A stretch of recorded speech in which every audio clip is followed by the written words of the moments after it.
What is up, everybody? Welcome to Talking Ball, y'all. I am Cass Hargis. That is Jason Dewey and Lance Lacoste, and welcome to our Week 2 recap. Everybody? We are excited that you've joined us here on this Sunday night. We had a big week of some football. We finally got some results, and 2 weeks of results. We can start to paint some pictures of where teams are. But we're excited for y'all to join us. We got a good hour or maybe even more tonight coming up for y'all to join us. So how we doing tonight, fellas? Doing good. Enjoyed watching the Saints game. Could have been a little bit better, but it's been a heck of a Sunday. The Cowboys game was incredible. I don't know if the only thing good about the Saints game ending early was I caught the end of the Cowboys game. I got Aubrey in fantasy. It was unbelievable. As long as your fantasy team's good, that's all that matters. Yeah. You got to have one or the other, right? That's why when I was younger, I put so much energy into being an LSU fan because I couldn't take it was at that point, it was the 90s, right? So you had the DiNardo era. So it was like I could only take one disappointment for the week. So you either got to go all in on one. If you spread your disappointment around with those two in the 90s, man, you were just out of luck. Yeah. So I just went all in on one of them. There you go. That's what you got to do. And I guess we jump into, speaking of being all in, we had some storylines from this week that we were trying to monitor. Obviously, we talked about the slate of games in week 1 with the big programs going at it. Week 2, maybe not as many high-end, big-time matchups, but it did not disappoint. But there were several teams and programs playing last week trying to stay off to start the season at 0-2. Teams like St. Thomas More, Acadiana, Rummel, Evangel, teams that aren't used to losing football games, playing last week to try to avoid going 0-2. So that was interesting. One other takeaway that I had, and we could hit some big picture takeaways here before we get into the games. District 2-5A has not lost a game yet. District 2-5A is still undefeated. That's Ash, Neville, Washita, Pineville, Ruston, and West Monroe. Last year, that district put 3 teams into semifinals. If you include the quarterfinals, and there would be 4 with West Monroe making it to the quarter. So that district looks strong again. Yeah, I mean, it feels like a lot of similarity to last year, right? With this district and the Catholic League. Catholic League went undefeated this week. So, it looks like 2 very dominant districts again, which is going to end up with some interesting matchups, to say the least, when you get to the playoffs and all the power rankings start breaking. Yep, no doubt. Yeah, in Catholic League, only 1 loss. So, and that was a tough loss that Rummel took on the road when they went play at LCA, which, as we know from this week, we'll dive in a bit. We knew they were a real contender. The amount of talent they have on that team is undeniable. Kind of been trying to find some stability at the head coaching position. We know new coach came in the middle of the season last year, kind of building that momentum this year. But really, we talked about it before the season. I kind of got mixed up on 1-5A and 2-5A, but 2-5A is the one. 1-5A is pretty deep. It's a larger division. I mean, a larger district. But 2-5A is, again, every single team on that list is a threat, and they're showing why. Undefeated so far. Yeah, no, it's been impressive. Yeah, like Lance said, last year it was much the same. It was much the same, and this year it doesn't seem to be any different. Last thing before we will start with the LCA game, but before we get into that, there was some. I know Jason, you were at St. Charles. Lance, y'all were at Newman. I was on my couch watching both of y'all and watching games and scores from around the state. Y'all did a great job on VSN, obviously, and we're thankful that we're actually on there now. But it was fun to just kind of sit back and watch everything. But, man, you talk about Catholic, Carr, Ruston, St. Charles, Zachary, and LCA, the starts that they've gotten off to this season have been extremely impressive. Yeah, it just goes to the culture of these programs, the jobs that these head coaches do. It's easy to look at Carr and some of these others and just assume they just have a ton of talent, but they are so much more than just talent. They are machines led by great leaders, great men that are leading these programs, and it's the same teams, really every year for so many years in a row now. But to your point, to both of y'all's point, it's because of and we keep harping on it, but it's true. When you look at the slate of games that these teams are playing, they are all playing, as you mentioned, I think Cass said specifically last week, you're seeing, these teams are all kind of playing each other. Well, there's a reason why they're playing at the end. You can't be the best without playing the best and testing yourself. And some of these schools are having to go to out-of-state opponents, which, by the way, another storyline, Louisiana undefeated against out-of-state opponents this week. Heck of a weekend to be a fan of Louisiana high school football. But there's a reason why these teams are all in the thick of it at the end, because they've seen what these other teams can do. They know what their weaknesses are early on, and they know they have what things they have to fix and what tweaks they have to make their offense, their defensive scheme, who might be playing out of position, and maybe they need to fix that a bit. I think playing these early slate of games that are just fresh collisions are really going to set you up for the rest of the season. Yeah, no doubt. And that is a great way to put where we go next, with a crash collision. And Lafayette, LCA hosted Karen Crow, which going into the week was a big game. Once all the games around the state were played, probably turned into the game of the week in the state. LCA wins 41-38. They scored on a 4th and goal from the 16, and I think with 10 seconds left, they went on like a 6-minute drive all the way down to score with little time left. This game started off innocently enough. It wasn't too crazy. The second half went completely off the rails. There was punt returns for touchdowns. There was 85-yard touchdowns with Braylon Walker running across the field. It was insane. A great game. And when you look at these two, LCA coming off the game against Rummel, in which they win by blocking an extra point, Karen Crow coming off of a game at St. Thomas More, in which they kick a field goal and intercept a pass late in the fourth quarter to seal it. And then to play such a good game against each other last week was really fun to watch. Braden Allen returned a punt for a touchdown. Braylon Walker, quarterback for LCA, those two took over the game, and it almost gets lost, but their running back, Caden Bellard, rushed for 167 yards. And it was a fun game to follow, a fun game to watch. Two, really, really good teams. And I think through 2 weeks of the season, there's not a team in the state that has 2 better wins than LCA. It's unbelievable. Just a smaller program like this has just exploded onto the scene. Everybody knows who they are. Everybody knows their players. I mean, it feels like yesterday we were talking to Coach Monica about the talent. You could hear the concern in his voice when he was talking to us about the 2 gentlemen you just talked about, Braylon Walker, Braden Allen.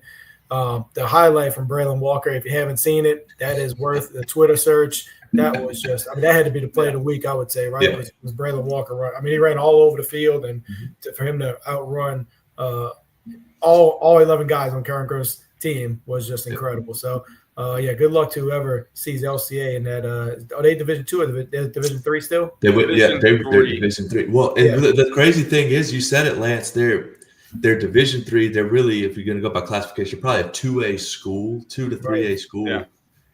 And it's not like they just went and beat 2 teams who aren't physical. They went like 2 programs in Rummel and Karen Crow that hang their hat on being physical. And for them to go toe-to-toe and win those games, that's one of the more impressive 2-week stretches that you're ever going to see. Well, they got big boys up front, too. They've got some 6'7", 350-pound linemen, too. It's crazy as a school that size can play up. And you see no difference in what would happen if they were playing another 2A opponent. But we talk about building culture, building programs. How do you why are we seeing the same teams late? This is why. This is a team that, relatively speaking, you were on the scale of, you'd call powerhouse programs. Yeah, they made I think they won 4 consecutive state titles. And the only reason they didn't win a 5th was they made it, but they lost. So they played St. Charles, and I want to say it was 3 years in a row. It might have been 4, but St. Charles won the last of those 2 matchups. But really, just goes to show if you want to be an elite team in the state of Louisiana, you want to be in the thick of it. You've got to be willing to go out and schedule difficult opponents and find ways to win it. Karen Crow, as we saw last week against St. Thomas More, played a really solid ball game. Babineau is a heck of a returner / defensive back, 2 interceptions and a return in that one. I think Karen Crow's offense a little bit unique in the sense that kind of reminds me of Evie White last year, where they were kind of playing a little bit of option football, but also not afraid to kind of go spread the ball out. You're not going to see that from a ton of teams, but Karen Crow does it really well. And for them to go to Karen Crow and win that game the way they did just speaks about what they have brewing there for nice football. Yeah, no, extremely impressive. I think the only other team or program that could maybe match the 2 victories is Catholic, beating Destrehan and St. Thomas More. But outside of that, man, it's extremely impressive what they're doing. That was happening in Lafayette. While that was going on, we had a doubleheader in the Superdome with Rummel U High, Carr American Heritage. We can start with Rummel and U High. That was the first game of the night. They played at 6 o'clock. The first half went about as scripted. We thought it was going to be maybe a low-scoring defensive battle. It was 3-0. U High kicks a field goal with like 30 seconds left in the second quarter. You think that the half's going to end innocently enough. It's going to be 3-0 U High going in half. Rummel fumbles the kick return. It creates some chaos, and then they take it 97 yards to the house, and they go up 7-3, and then Rummel kind of took control of the second half from there. That's the most frustrating thing as a special teams coordinator. Like, I've been in that situation where it's almost like you always want them to catch the ball cleanly. When that ball hits the ground, your kids, the kickoff team, they just tend to, for whatever reason, they kind of stop. Like, mentally, they stop for a second. Their heart stops for a second. Their feet stop. And before you know it, this kid, he got north to south so quickly. It was incredible. And so I've seen that too many times. It's just like it's just like when a quarterback drops a snap, and sometimes that's the best play in football at the high school level, And so, yeah, that was a great highlight.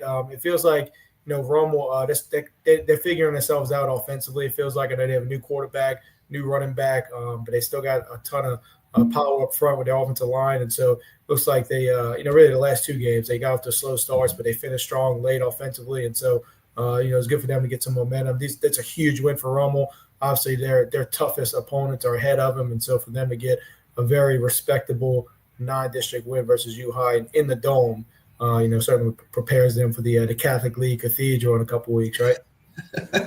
When you're talking about teams that are those smaller schools that are willing to play up, U High is definitely part of that conversation. They have, you talk about a number of D1 guys. They have some would argue the number 1 player in the country playing on the offensive/defensive side of the football, defensive line, Lamar Brown, and heck of a player. They also have like 2 or 3 guys in the backfield that are getting offers. Moses is a guy who I believe went up to a camp this summer, and he got an offer from Ohio State. Like they got some guys on U High. Lawson Dixon, a receiver who's really athletic. But when you look on the flip side in Rummel, man, really, you mentioned the kick return. That was Jalen Terrence, who after last year, again, really relying on one bell cow back for Rummel, kind of unsure how their offense is going to come in. They're really finding themselves with these 2 backs in Terrence and Hawkins. Hawkins got some playing time. Thorin Hawkins, for the record, last year, who got some playing time. Both these guys have done a good job coming in, and we'll see if they can continue to find their way through the ground. And again, they're able to hit some passes through the air by setting up those play action passes. So we'll see moving forward, as you guys mentioned. Toughest slate of games is yet to come, and that's saying something when you played the slate of games that they've already played against LCA and U High, which you want to argue high classification, low classification. Pound for pound, LCA and U High, you can put up with pretty much anybody in the state. Yeah. Yeah, no, I think when you talk about those 2 programs, it doesn't matter what classification you're in. They've proven it that they can go toe to toe with anybody. U High's got Catholic next week. U High is not taking any weeks off either. So that's gonna be a fun one. And then in the nightcap in the Superdome, which I think it's awesome that they were able to play these games in the Superdome. I think it's really cool. The nightcap was what many have said was the game of the week in the country. It was American Heritage from Florida playing Carr. The game delivered. It was an overtime game that ended after midnight. It was a late night. I did see Carr kicked a 37-yard field goal as time expired to force overtime. Coach Bryce Brown for Carr mentioned he thinks that was the first time in his career at Carr that they had kicked a field goal to either force overtime or win a game on the last play of the game, which that kudos to that kicker that went out there to do that. But that just shows you how dominant Carr has been, that you don't even remember that happening. One thing of note, there's players everywhere watching this game. The amount of talent on the field was it was borderline insane like the level of football that was played. And it was two teams that are extremely well coached. It wasn't just talented kids running around. Like, they were very well coached. American Heritage was without their starting quarterback, Dia Bell. He's committed to Texas, the number one quarterback in the 2026 class. They were also without their backup quarterback. I don't know why. They played a 4-star receiver that's going to Georgia Tech at quarterback, and almost didn't miss a beat offensively. The offense stayed the same. Obviously, Carr held them to 17 points, but that was impressive for them to go into that with their third-string quarterback and still, Carr needed overtime to beat him. But what a game it was that Friday night. Yeah, I was watching Friday Night Football. WGNO did a great job of cutting in and out to show the highlights from that game and as it closed out. So really good job by those guys. But it literally looked like a college football game. Yeah. If you hadn't seen it, just those kids, they wear their pads a little differently on both sides of the ball. It was unbelievable to watch. And then John Johnson made the big play in the end in overtime, as expected. He's been the guy, for the last couple of years that comes through with the big play. So anytime you get the ball in his hand, you feel good about it. But yeah, it was amazing watching American Heritage highlights, even though they're missing their 2 starting quarterbacks, but there's still balls being thrown down the field from whoever this third kid was that doesn't even play quarterback. So, I mean, the amount of talent this American Heritage team came with was just amazing. But Bryce Brown found a way to get it done. So really good by Carr and those guys to, represent our state and find a way to win late. So I got to catch a bit of this game as well. But really, you guys, John Johnson, as you mentioned, had a fantastic job in overtime, making plays, Liberty commit. But really the one that stood out was Carr scored, and I can't remember the score. I believe it was a one-possession game, and American Heritage it was a kickoff and returns it all the way down. And I believe it was Aiden Hall, the LSU commit. I apologize if I got the wrong one. They got so many athletes over there, so don't hate me. But I believe it was Aiden Hall comes down the field from behind, punches the ball out into the end zone to make it a touchback. Guys, that's the difference in the game. It was a breakaway touchdown, clean as day. And when we talk about special teams, can't help but harp on it, y'all, right? But that's why special teams is so important. You got a starter who's committed to a major university, Power 5 team, Power 4, whatever term you want to use these days, runs down the field, punches the ball out, a straight-up effort play, and then setting up your team on the back end. I mean, that's huge. And it just goes to show, to your point about special teams, when is Carr needed to kick a field goal in that type of situation? They don't. It's the reason that it stands out so much is because when's the last time you've seen Carr? We can almost count on one hand how many times a Carr drive stalls during a game. So for them to be able to do that, adding that next dimension, if they weren't dangerous enough to be able to have a guy who can go kick a game tying field goal as time expires, I mean, it's really, really hard to find a team that you can say definitely can beat Carr or is within a few touchdowns length at this point. They're a really good football team taking on the nation's best and finding a way to win. Yeah, and there's, as we've mentioned so many times the last few weeks, the amount of high-end programs and how well they're playing in Louisiana, I still think that they're in one category and the Carr Cougars are in a completely separate category. And that's not to say that they can't lose, but what they have been able to do, they're on a 17-game win streak dating back to last year, and it doesn't matter who's playing for them. Obviously, they're going to be talented, but Coach Bryce Brown gets his guys ready to play, and it's like they don't take weeks off. It would be so easy for them to go out and they don't take weeks off. They go out and do what they're supposed to do and play really, really good football, and they're an extremely fun team to watch play. It is really, really impressive what they've done. Staying in the New Orleans area, moving over to the North Shore, we have Brother Martin defeated St. Paul's 37-27. It was a back-and-forth game. It was a 7-point game at half. Brother Martin kind of scored and put it away late in that fourth quarter. You've heard this guy's name on the show before, but Easton Royal didn't have a punt return or kick return for a touchdown. However, he did have 9 receptions for 254 yards and 3 touchdowns, and he also threw a touchdown. So when you're talking about, when you're not bad, but when you have a guy and a weapon with Coach Bo Nice and his staff, they're obviously going to scheme ways up to get the football in his hands. Through the offense, whether it be through handing it to him or throwing the football. But how about letting them throw it? Like they threw a swing pass to him, and obviously all 22 eyes on St. Paul's defense go right to him, and all he does is stand up and find a wide open teammate in the back of the end zone for a touchdown. So great job by that offensive staff, and they're going to continue to find wrinkles and ways to get him the football and put him in space to go make plays. But they look like an extremely dangerous team. Yeah. Coach Mark Bonice, I coached under him. I think he's the best offensive mind in high school football in our state. It's unbelievable.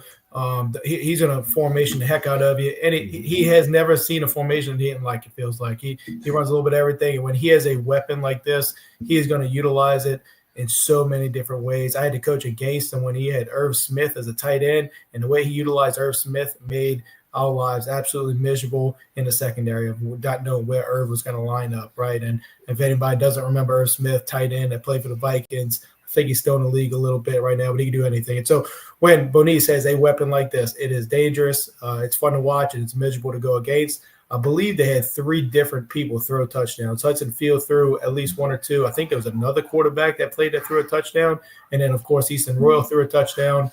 The craziest highlight I saw, and it really speaks volumes to the speed of Easton Royal and the development of Hudson Fields. There's a great highlight where Hudson Fields is showing zone read one way, and you can see it's all read out where he is going zone. He's reading zone one way, and he's looking out the corner of his eye, and he can see Easton Royal flying down the sideline. He pulls it, throws a bomb to Easton Royal. It's just it feels it's one of those plays. It's like it's not fair where you can decide mid play if I'm going to run the football to the left or I'm going to throw a bomb to Easton Royal down the right side. So they're going to be dangerous. And they have, Easton Royal's kind of stealing the show, but I know they have more weapons outside of him too. So, they can be dangerous.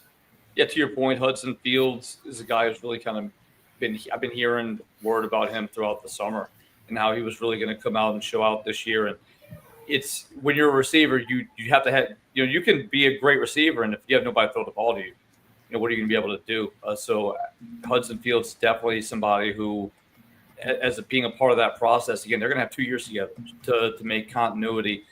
But watching this offense, I didn't get to watch a lot of this game. Watching them last week, they are just able to jet sweep motion, orbit motion, putting them in the backfield. The amount of things that they are able to do with Royal is going to open up so many other guys' opportunities. And that's why you have a play like a double pass that's going to work so well. Because as you guys said, everybody's eyes are on him, and the slightest thing can open up a big play. So, but again, St. Paul's the team that, again, they'll come back after this one. I think I've said that, like they're not the Catholic League, but like they're like Catholic League adjacent. Like they tend to always play Catholic League teams and always be in that conversation too. Yeah, and so St. Paul's, they've come out on the wrong side of a couple of these matchups, but similar to your U-Highs and LCAs, they schedule extremely tough. They scrimmaged Curtis, they jamboreed Rummel, they've already played Brother Martin. Can't remember who they played last week, but they've already seen the best of the best. So from here on, there's nothing they haven't seen. So they're going to be a confident football team moving forward. Yeah, no doubt. They always seem to be in it there late in the season, whether it's winning district or seems like they're just trying to get over that quarterfinal hump, and it's at some point they will. They keep turning them out, But on that, the point, Jason, you made about the motions and everything that Coach Bonice is doing, it just so happens Easton Royal is part of it, but that's kind of what they do. So it's not like they're changing everything they're doing just to kind of fit Easton Royal. And I think that's why it works even better, because it's not new for all the other 10 guys in the huddle. Like it's their offense. They just happen to have a really, really special human being with those pieces that they can move around. And that's I know they scored 37. I think they scored 28, I think, against EA or something about that around there last week. That's going to be a fun offense to watch when they get into district play and they start playing, playing Rummel's defense, Curtis's defense, and obviously Carr's defense, and seeing what those guys can do with the way that they run their offense, and then also throw in someone like Hudson Fields running the offense with Easton Royal. That's going to be very fun to watch. We'll travel up, speaking of 2-5A, in the state of Louisiana being undefeated out of state. West Monroe played Pulaski Academy out of Little Rock. They hosted them this year. It's the second year that they've played. They went to Arkansas last year. West Monroe lost last year 67-47. They win this week on Friday night, they win 31-17. It was kind of a vintage West Monroe performance. They rushed for 345 yards on 40 carries. Christian Ponte, their running back, had 20 rushes, 173 yards, 3 touchdowns. They trailed 17-10 going into halftime, and then their running game kind of took over in the second half. For those of you unfamiliar with Pulaski Academy, that's the team, the school that they never punt. They always kick an onside kick, and they always go for 2. So this stat that we're going to throw out may be the story of the game, but Pulaski did not recover an onside kick. That's big because last year when they scored 67 against West Monroe, they recovered 3 of them. So West Monroe, obviously you're prepared for it. The ball bounces your way. You don't give Pulaski extra possessions. West Monroe is able to grind them out on the ground. And it kind of almost feels like West Monroe might be feeling like they're starting to get back under Coach Dyson. Yeah, I was just going to give all the credit to Coach Dyser. I mean, it sounds like he is somebody that's been around the program for a little while. He's a strength and conditioning coach. And so it sounds like he was super prepared for this football team, knew it was at stake, and seems like they really went and executed the game plan and, overcame the challenges that this Arkansas team presented.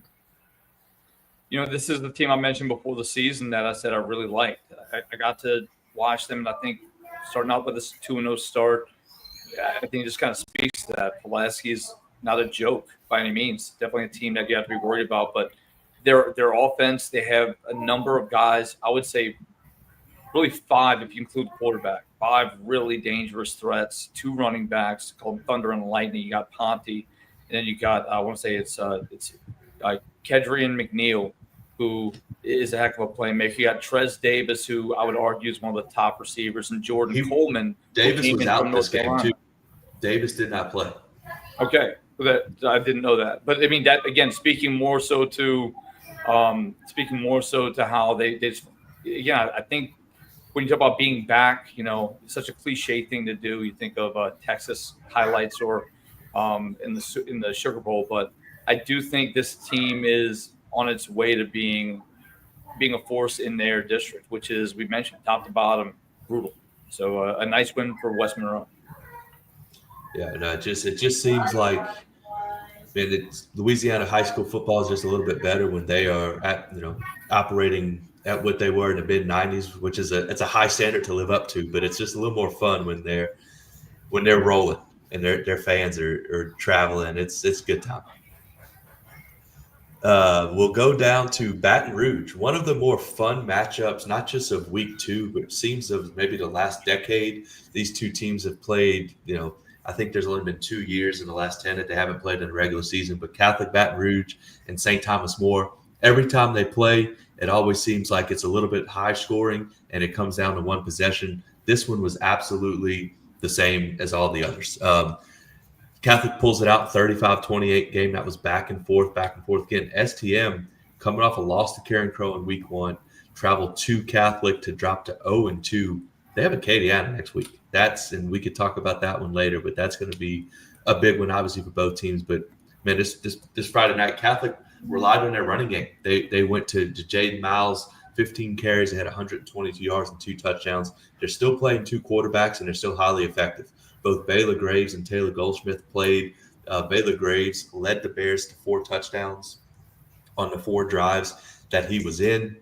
Catholic outscored St. Thomas More 21-7 coming out of half in the third quarter. St. Thomas More gained 510 yards of offense, which that's extremely impressive on their end. It might be just as impressive that Catholic was able to find a way to win that game against a program that just wins. Cole Bergeron on one last stat line from the game, but St. Thomas More quarterback committed to Virginia Tech. He threw for 349 yards, 2 touchdowns. It's the second game in a row in which the last possession, St. Thomas ended inside the opponent's 20-yard line with an interception to end the game. So they're knocking on the door, but really fun game in Baton Rouge. It's just crazy to think, if you said, hey, this team is going to give up 500 yards of offense, then they're going to play 2 quarterbacks, so it gives you the perception that they're still kind of figuring out on offense this year. Like, certainly there's no way they could have won, right? But somehow this Catholic team just finds ways to win, and it's just it's amazing. It's cultural. It's, I know that their weight room program is unbelievable. So they're always going to have that going for them. They're going to be physical. They're going to be well conditioned. They're probably not going to have a ton of injuries. And so, it's amazing. Now they're playing 2 quarterbacks. I know Baylor Graves is supposed to be a very good player. He was listed in the top 25 preseason quarterbacks coming into the state. So, apparently this Taylor Goldsmith kid must be pretty damn good too if they're giving him a shot to share, to split reps. But yeah, it's just amazing that it just tells you everything you need to, everything we already know about this Catholic program, Right. which is they know how to win. Like somehow certain programs, when there's consistency from top to bottom, from the off season into the in season, there's just there's a way that these people pull out wins. And what's ironic is I've talked about the depth, especially at the quarterback position. I mentioned, you got 5 quarterbacks listed, and anybody can be the starter. Guys, Goldsmith was the starter the majority of the game last week. Braves was the one mixing it in. So for him to come out in this game and play like he did, just goes to show, first of all, the confidence that the coaches have in the system that they've built in their players, that they're willing to go out and put, again, you're seeing no change in the offense and the production. I think we already know that Catholic is a team that's going to be a title contender. That's nothing new. And the slate of games that they've played has proven that. Right? There's certain teams who you look at their schedule and you believe that they could be really good. And you think that there's a lot of potential there, but you haven't seen them play that elite top level competition yet. So you're not sure. But for Catholic, we know for sure they're definitely in that conversation. You mentioned Carr only be the top 20 team in the entire country this week. We know they're in that conversation.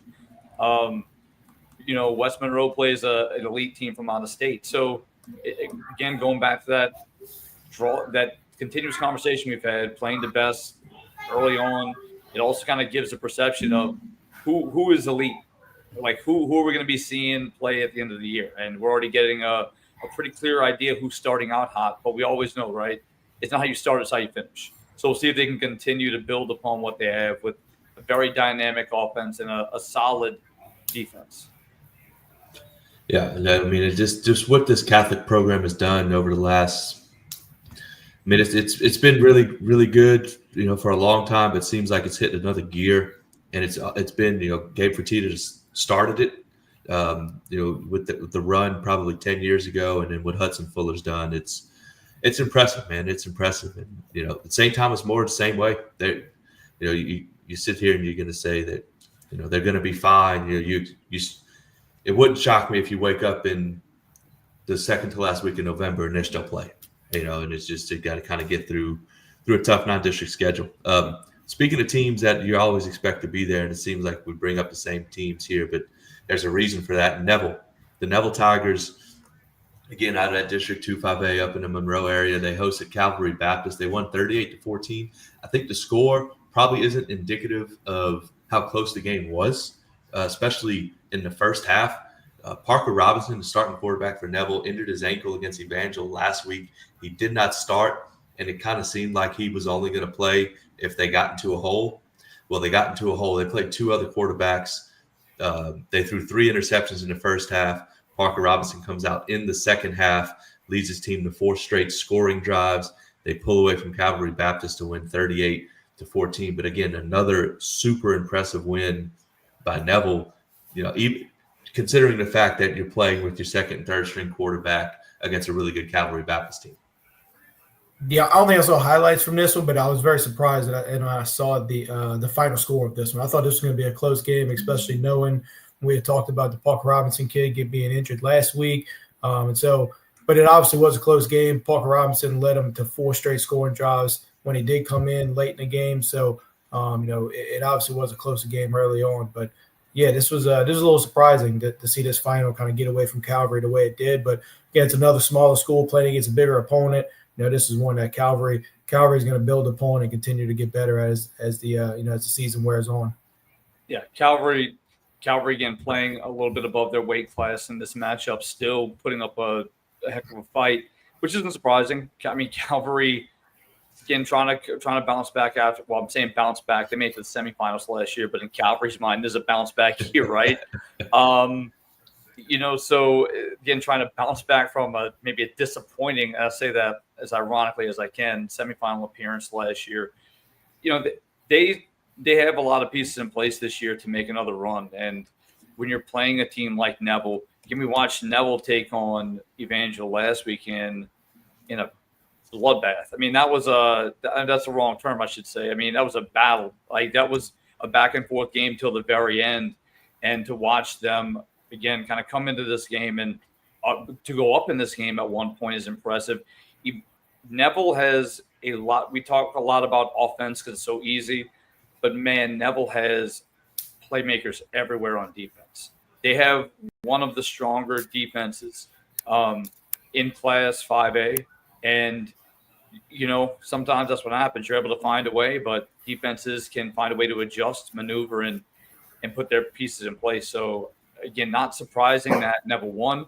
Maybe the score a little bit shocking, but again, sometimes that happens. Even if you're a really talented smaller school, you can't always end up like LCA on that side of the stick. So moving forward, again, I still expect Calvary to be an extremely dangerous threat in Division III select. Yeah, no doubt. That's two really good programs. Man, it seems North Louisiana football is they've done a really, really good job with their programs. They've hit on some good coaching hires. They've done a good job of developing some guys. But it seems like the last few years that there's, especially in the 5A, the District 1 and 5A and District 2 5A are starting to really produce some really good football teams. Then closer down home here to us in Covington, Covington and Franklinton play. This is a rivalry between the Washington Parish team and the St. Tammany Parish team. It kind of goes back for a while. Two communities, I think they're very similar, and I don't think they like each other. But it makes for a really fun football game. But Franklinton played at Covington. Covington wins 28-26. Franklinton was down 14-0 early in the game with 5:48 to play in the fourth quarter. They were down 28-13. They score a touchdown. They recover an onside kick. They score again, and Covington stops the 2-point conversion to win. This is a Franklinton team, made it to the Superdome last year under Coach Salt. They return a lot of their players, especially the big one, their quarterback, Jake Crane. That's a team that's expected to make another deep run in the postseason. Covington coming off of a kind of struggled the last few years. That program's starting to get back, and I think they kind of pointed to this year as this being the year they kind of announced themselves as back. This is a huge win for the Covington Lions. I watched the highlights from this game. The main thing that stood out, Covington's quarterback, hopefully Jason knows his name. I didn't get his name, but they have a left-handed quarterback that was spitting it. I mean, his ball was beautiful, the way he was throwing the football around. So he really stood out to me the way he was spinning it. And as far Covington's just a tough place to go play. We went and played there as players, me and Cass. I went and coached there, and it just always felt like a place that you get off to a slow start, And so for whatever reason, it's hard to really put your finger on why, but it looks like Coach Salt and Franklin got off to a slow start. Coach Salt, he's great at rallying his boys and making sure they fight to the end. And it sounds like they did a great job of getting back into it, and they almost pulled off a great upset. But I think this Covington team is pretty dang good. I know Mandeville had a nice one as well. So you think about St. Paul's had a pretty good showing. Mandeville beat Madison Prep. Covington had a good showing.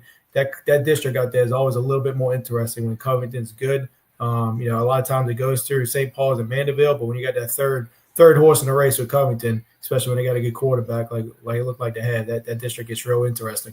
So we actually Matthew Fussell. Yes. Yep. I was about to say, yep. What is it? Matthew what? Matthew Fussell. Fussell. Yeah. I do. Yep. But quick correction though. Madison Prep beat Mandeville. However, it was 31-20, I believe. You're right. Yeah, but Mandeville was up, huh? What's that? Yeah. I think Mandeville was up. But to prove to kind of speak to that, they had a freshman playing quarterback starting his first high school game in that matchup. So, and we know Madison Prep, when you talk about teams that are in the mix, I mean, athletes everywhere, a really good football team. But touching back on this Covington game, guys, this Covington defense has only given up, from what I've seen, 46 yards rushing in their first 2 weeks. I mean, this is a really good – this is going to be a team that you have to watch moving forward. And I think when you talk about Crane and you have to talk about Burkhalter as well at wide receiver for Franklinton, this is an offense that can go. And for them to be held for that long is pretty impressive and speaks to kind of maybe an LSU vibe at Covington, right? Like lean your hat on your defense and find a way to make plays offensively. Yeah, they're always going to be physical. They're always going to play good defense, and they got a good quarterback that can spin it. They have a really good wide receiver too. They got some talented pieces on the offensive skill side. So maybe that'd be a team to watch. But that is a very big win for the Lions against the Demons. Then going right back out to this game was actually played in Zachary, but back to the Lafayette area. Talk about Acadiana at Zachary. Zachary wins 30-14. It drops Acadiana 0-2. Zachary moves to 2-0. This game final being 30-14. Acadiana was down 21-14 entering the fourth quarter, and then the wheels kind of fell off. They line up to punt. They drop the snap, turns into a safety. On the very next possession, Acadiana fumbles. Zachary scoops it and scores a touchdown for the final margin. But, man, these first 2 weeks for Acadiana, they get blown out by Ruston in week 1. They go and drop a tough one to Zachary. Kind of seems like whatever can go wrong went wrong for those guys, and you'd like to think that at some point they'll figure it back out. But Zachary, again, 5-6 years ago, is a team that was always in the Superdome. Not that they went away per se; they're still competing and playing quarterfinals and semifinals. They haven't been to the Dome since I think it's been 4 or 5 years since then when they beat Ponchatoula. But they're 2-0. They look like they're back. Coach Bruton looks like he's got the talent back there. It's a tough place to play, and to beat Acadiana coming off of a loss to Russ, Acadiana was going out there to do whatever they could to figure out a way to win. For Zachary to hold them off, that says a lot about Zachary. I mean, we've said it a couple times already, but new head coach at Acadiana, I always just say like, man, if you're part of a program that's had consistent coaching over years, like you should really appreciate it. Turnover and changing that coaching staff, especially at the top, is never easy. Never as easy as you think it's going to be. But with that said, I mean, Acadiana has played 2 really good opponents. So give this new head coach a chance. He's playing the best of the best already. So his best days are certainly ahead. Yeah, when you're playing the teams that they've played already, Ruston, who we've mentioned is going on their Texas tour in the middle of the season. Unbelievable, by the way, to what Ruston's doing. But, they're playing Ruston, a team that has a ton of D1 guys on both sides of the football. And then you go out and play Zachary. Zachary's got a number of D1 guys as well.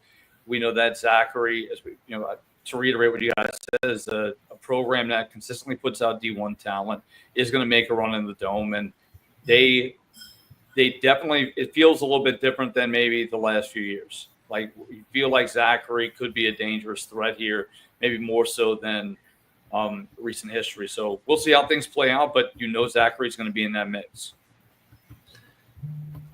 We had this we had this discussion on our text chain about uniforms. Zachary may have one of the better uniforms in the state. Their colors, their uniforms, and which one you going with though? All of them. I mean, all of them. I mean, I guess you're right. No, but I mean, we were talking specifically about. I love the Rummel blue. Like, I think that's one of the cleanest looks in the state too. I think it's a really nice look. I agree. I'd also agree with what Lance said. I'd rather show up and play them in blue than red. Something about it. They're meaner and better in red. So I agree. They should stay in the powder blues. Yeah. All right, I got New Orleans people, man. I'm just a boy from the parishes, man, the river parishes. We dress up in our now we got black uniforms at St. Charles. I don't know. Speaking of that, guys, those are maybe the second or third worst uniforms as a commentator to deal with. The first worst was, I believe it was East St. John. I'm not sure if this is exactly right, but they had a gray jersey, gray numbers, and like yellow trim. Was that when me and you had?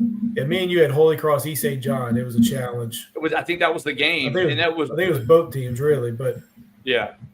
But anytime you have your number the same color as your jersey with the trim, is going to be difficult to read. And I need to put on my glasses and my binoculars. Like, Lance, can you spot me? It was rough, man. Yeah, they got to think about us when they make these uniforms. They got to think about the first place to go. How are they going to read our numbers? No. Yep. Well, speaking of that game, Jason, that's where we can go next. We can touch on both games that y'all were at. But man, St. Charles, I know they were young last year. that's a program that they're never going anywhere. Coach Frank Monica did a great job of kickstarting that thing and getting it to where it is. And then Wayne Stein doing what he did he's the best.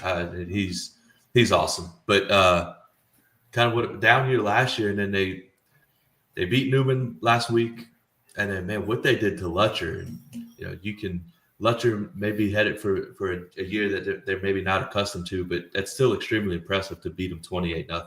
So I would compare Lutcher right now to Newman offensively, meaning you're trying to figure out at quarterback. So it's going to take Lutcher a minute, and their schedule is going to be really tough coming down the stretch. So I have Assumption coming up next, and I can't remember who they have the following week, but it's another challenging game. So it's not going to get easier from Lutcher. They're going to have to figure out their quarterback situation. I think they have two guys that can do it. I think St. Charles is really good defensively, and they were flying to the football. But really, the story of the game is ball control and running the football by St. Charles. Skylar Edwards, running back, really did a good job of running the football. Evan Dufour mixing it in, and Landry LeBlanc, the quarterback. They've really done a good job of using the skill set of the players they have and utilizing it offensively. Lutcher on the other side had 3 injuries. It's a tough way to start the season. One player, Chase Pittman, who was a guy last year, was all over the field, two-way starter. He could possibly be out for a while, maybe even the season. So he wasn't playing. Again, and defensively, you have a lot of guys on Lutcher's defense. You got Zabinski, you got Ruiz. 2 to 3 year starter type guys. You got Parquette. You got Ashton Stark, really good playmakers. But when you're on the field the entire game, it makes it difficult. And that's kind of what happened in that one. St. Charles, big 3rd and 4th down conversions, and that's kind of all she wrote. Lance, what'd you see uptown? You had Riverside Newman. Riverside wins 19-13. Newman kind of off to a tough start in Coach Vice's first year, but what'd you see? So I thought for Riverside, Coach Lee Roussel, he's in his 4th year. This was a program victory. It wasn't perfect by any means, but it was one of those games where they just confidently found a way to win. He did a great job of using all of his pieces. Him and Coach Latchney, the defense coordinator, they told me before the game, like, we won't have a lot of players, but, boy, the ones we got are really good. They're tough as nails, and they played exactly like that. They have a kid by the name of Boogie Johnson. His legal name is Kenrick, but he goes by Boogie. Boogie's much better.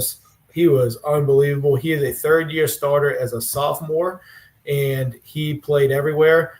He had some big catches. He had some big runs. They put him in the backfield. They do a great job of utilizing him. The quarterback did a good job as well. And then defensively, the best thing Riverside did was they did not give up big plays. They forced Newman to have to put together drives. And where Newman currently is with their offense, they're just not there where they can sustain 12-play drives.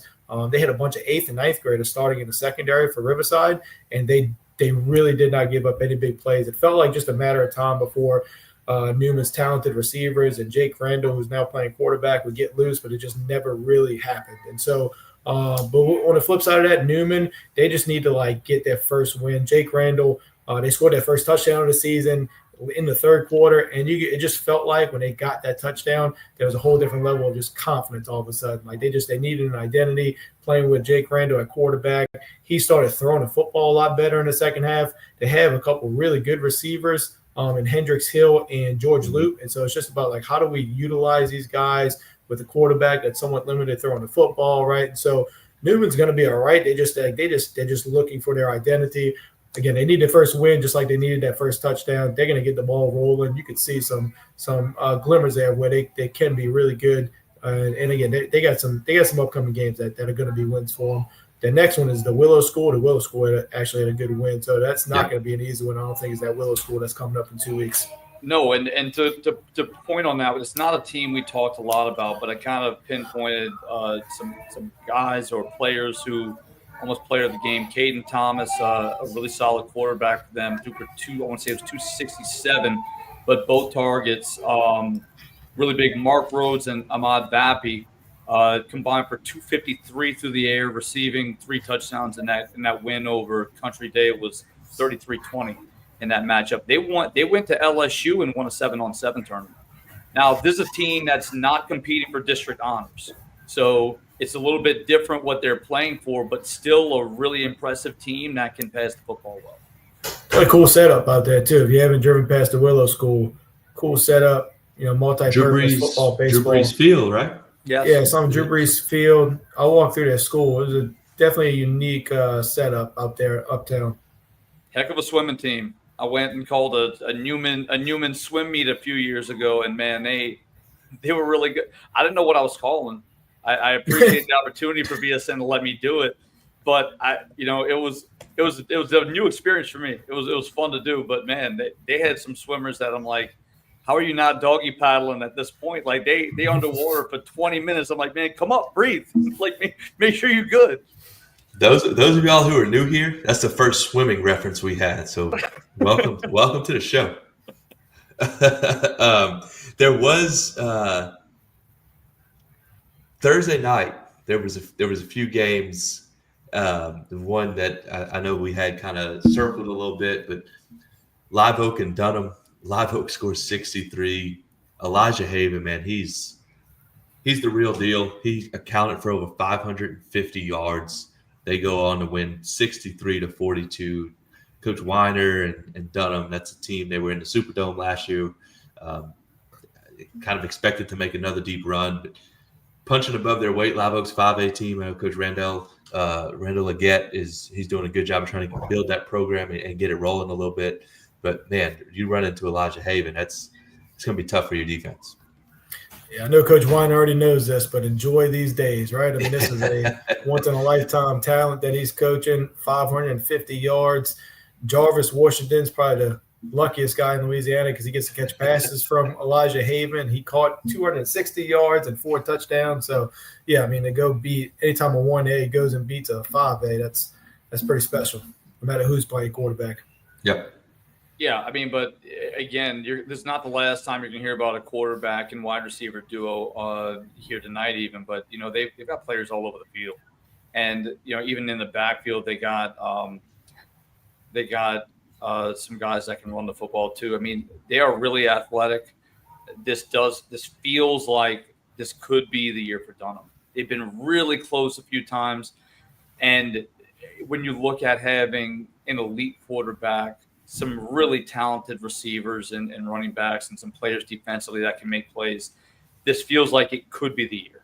But we'll see. Look, next week, we're not going to get into it tonight, but a really interesting matchup is they're going to take on St. Charles Catholic. And when you talk about best on best, that defense taking on this offense, that's going to be some good football. And I'm really excited to see how that one plays out. How is Elijah Haven a senior yet, or is he still a junior? He's a junior. Still a junior. Huh? Listen, he looks like Cam Newton. Yeah, look, he's an man, 8-year junior. He's been playing forever.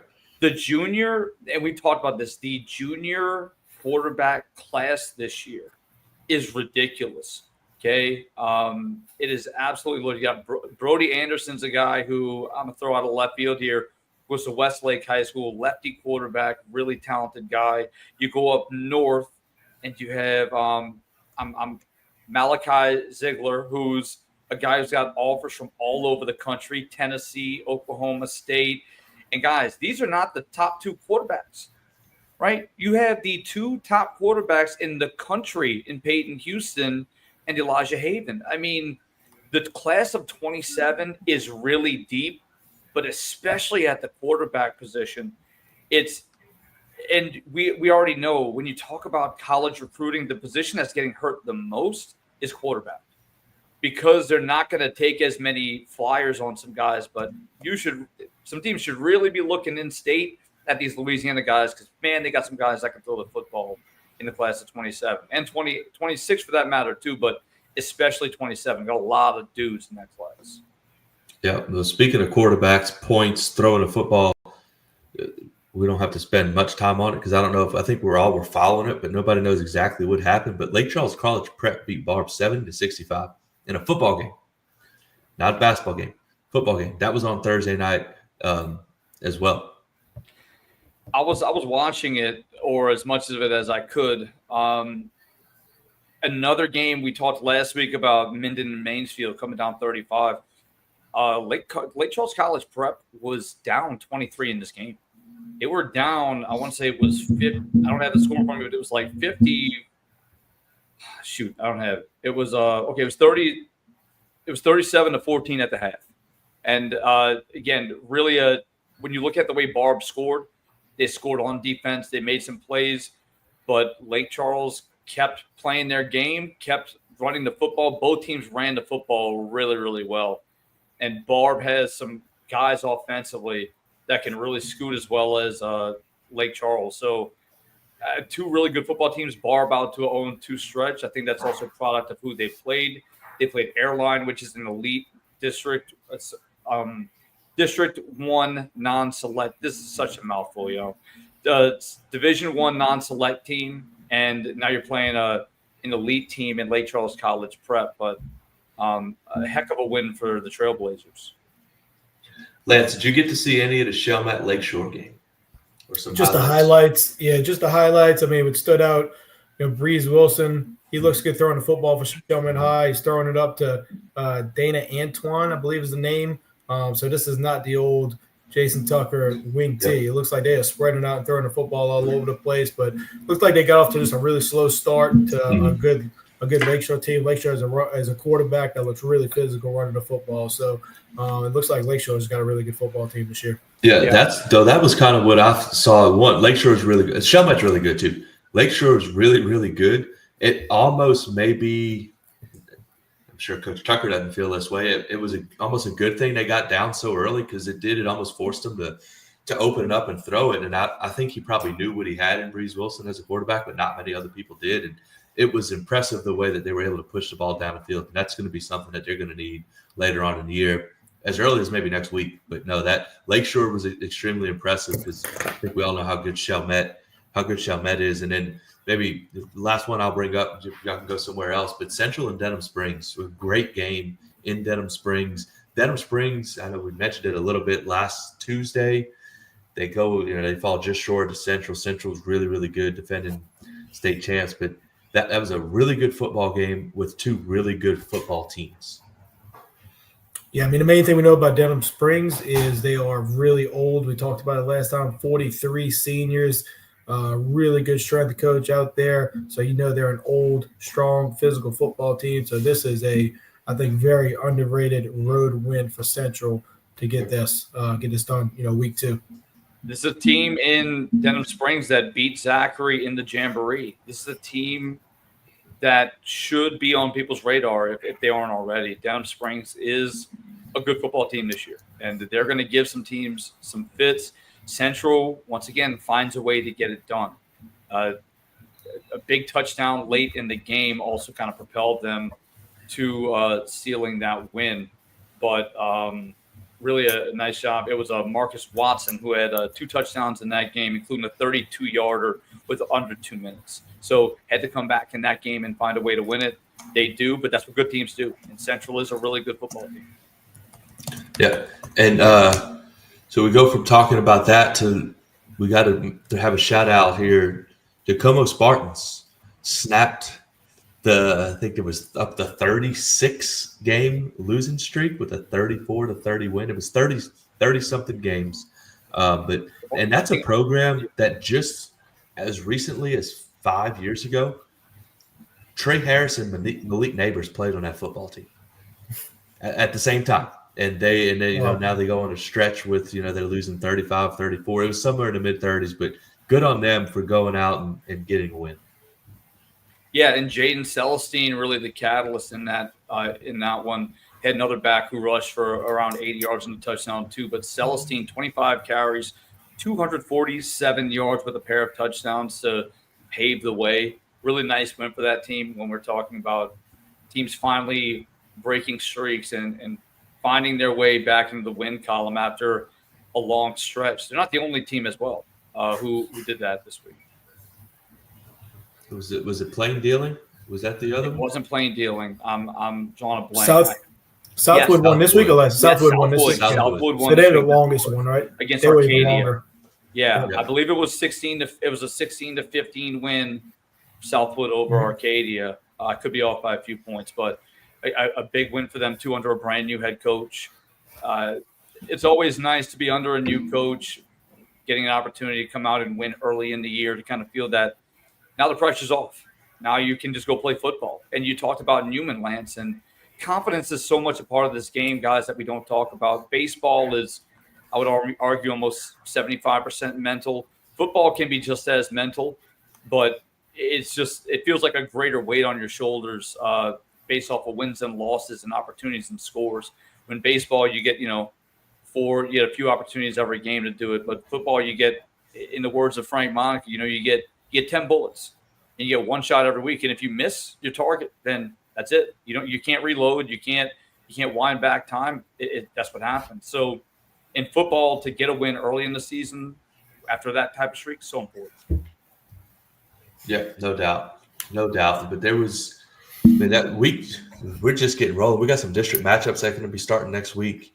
This feels like we kind of get some good information on some teams and things are starting to come together. Man, I was so much looking forward to tonight just to get on here and talk some ball. This is some good stuff going on in the state. But y'all want to, Jason, Lance, anything else y'all want to bring up before we shut her down?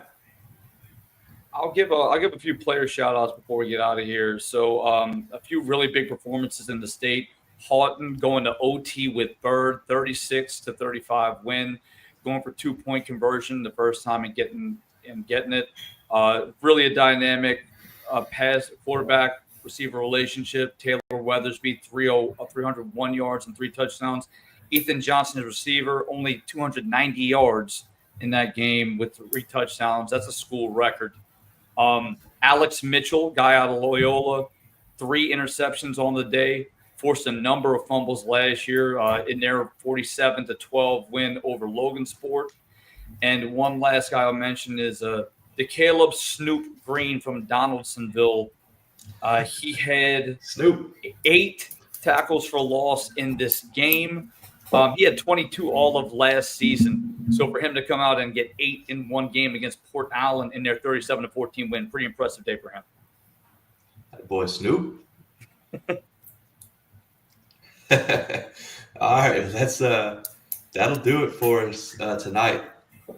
We really appreciate. This has been the most people that we've had join us so far. It seems like we said it every week, so we must be doing something right, or people are just bored with nothing else to do on Sunday. But we appreciate it. If you like us, subscribe, follow us, like our videos, and you can catch us here every Sunday night at 8 to recap the previous Friday night.